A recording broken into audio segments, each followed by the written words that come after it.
Bueno, hoy vamos a explicar entonces el concepto de las identidades para ángulos medios o ángulos mitad.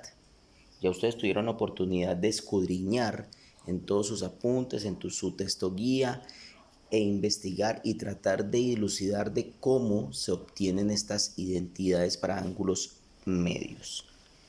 Como pueden observar entonces, a partir de ese proceso de demostración de identidades, entonces obtenemos tres identidades básicas y fundamentales tanto para seno, coseno y para tangente cuando tenemos la mitad de un ángulo.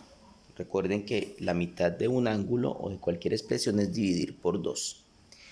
Es así como sale entonces el seno de teta medios, ¿sí? Donde teta pues es el ángulo que tenemos y la mitad de él sería dividirlo entre 2.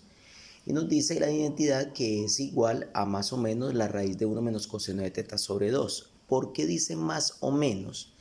Recordemos que las raíces cuadradas de un valor numérico pueden ser positivas o pueden ser negativas. Voy a demostrarlo con un valor cualquiera. Miremos, por ejemplo, la raíz cuadrada de 4. ¿Sí? Voy a explicar básicamente por qué dice que es más o menos. Entonces ustedes ya tienen sabido y siempre le han demostrado, le han dicho en su matemática que la raíz cuadrada de 4 no es otra cosa que 2. Pero realmente la raíz cuadrada de 4 no solamente es 2. También la raíz cuadrada de 4 es menos 2. ¿Sí? O sea, puede ser positivo el 2 o puede ser negativo. ¿Por qué? Recuerden que cuando yo saco la raíz cuadrada de un valor de a, ¿sí? Esto no es otra cosa más que encontrar otro valor b que multiplicado por el mismo dos veces me dé ¿cuánto? Me dé a, ¿sí? ¿Qué quiere decir eso? Por ejemplo, miremos acá. La raíz cuadrada de 4 es 2. ¿Por qué es 2? Porque al multiplicar 2 por el mismo dos veces me va a dar ¿qué? 4, que es la base de la raíz. ¿Sí? Pero resulta y pasa de que con el menos 2 también funciona. Miremos que menos 2 por menos 2 también me da 4. Menos por menos me da más y 2 por 2 da 4. ¿Qué quiere decir entonces eso? Que la raíz cuadrada de 4 es más o menos 2, o sea, puede ser positiva y también puede ser ¿qué? Negativa. Entonces, es por eso que ustedes ven que aquí aparece más o menos. ¿Cuándo se le coloca el más y cuándo se le coloca el menos? Cuando estamos trabajando con identidades. Como estamos trabajando con ángulos, entonces, cuando yo a ustedes les expliqué la graficación de las funciones trigonométricas y vimos las gráficas para la función seno, coseno y tangente, las vimos hasta la cosecante, pero miremos las tres funciones fundamentales, seno, coseno y tangente. Recuerden que hacíamos un plano cartesiano y decíamos que este era el primer cuadrante, que este era el segundo cuadrante, que este era el tercer cuadrante y que este era el cuarto cuadrante. O sea, que el primer cuadrante son todos los ángulos que se encuentran entre 0 grados y 90 grados, ¿sí? Que el segundo cuadrante eran todos los ángulos que abarcaban desde 90 grados hasta 180 grados. Que el tercer cuadrante eran todos los ángulos de 180 grados hasta 270 grados y que el cuarto cuadrante eran los ángulos que iban desde 270 hasta 360 grados, o sea, la vuelta completa, ¿sí? Entonces, decíamos que, por ejemplo, en la función seno de cualquier ángulo que estaba en el primer cuadrante, su función seno siempre era positiva, ¿sí? La función seno de cualquier ángulo en el primer cuadrante era positiva.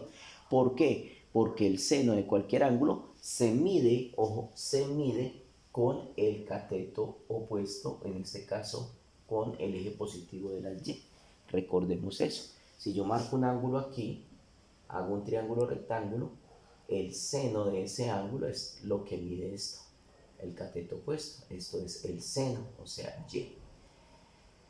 El coseno de cualquier ángulo en el primer cuadrante, el coseno de teta también es ¿qué? Positivo. ¿Por qué? Porque se mide con, ojo aquí, se mide con el eje de las X. ¿sí? Entonces aquí se mide el coseno. Entonces, en ese orden de ideas, podemos verificar, podemos ver entonces que este más o menos, cuando hablamos de ángulos, corresponde a qué cuadrante pertenecería ese ángulo. Por ejemplo, si el ángulo está en el segundo cuadrante, un ejemplo, este ángulo, vamos a ver que en el segundo cuadrante, si tiro aquí, vamos a ver entonces que el seno, que se mide con el cateto opuesto del triángulo rectángulo, siempre va a ser positivo porque se mide con el eje de las y positivas. O sea, el seno aquí va a ser positivo.